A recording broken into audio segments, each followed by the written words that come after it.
राज्यातील निवडक नद्यांपैकी चंद्रपूर जिल्ह्यातील चिमूर तालुक्यातल्या उमा नदीचा प्रवाही करण्याच्या राज्यस्तरीय योजनेत समावेश करण्यात आला होता।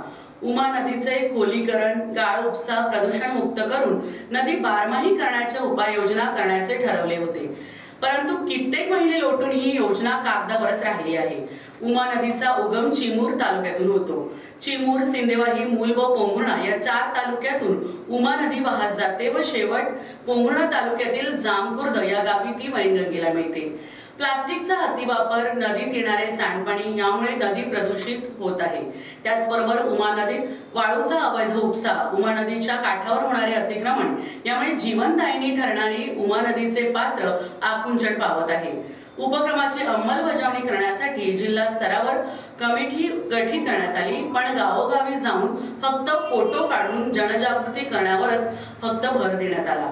त्यामुळे चला जाणूया नदीला या योजनेचा फज्जा उडाला आहे।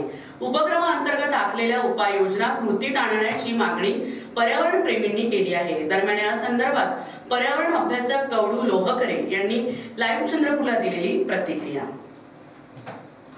नदी 4ही तालुक्यांची अमृतवाहिनी आहे।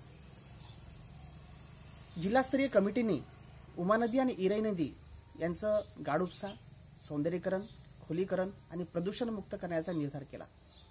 या ठिकाणी चला जाणूया नदी या उपक्रमाअंतर्गत उमा नदी आणि इराई नदी यांना सौंदर्यीकरणाचा या ठिकाणी निर्धार केला। परंतु या उमा नदीचे सौंदर्यीकरण करण्यासाठी किंवा गाळउपसा करण्यासाठी प्रत्यक्ष जी उद्दिष्ट आहे ते साध्य झाले नाही।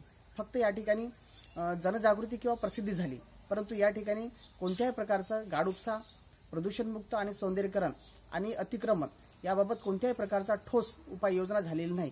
त्याच्यामुळे तात्काळ ही उपाययोजना करण्यात यावी आणि उमा नदी आणि इराई नदी या नदीला या ठिकाणी पूर्णतः प्रदूषणमुक्त करावं।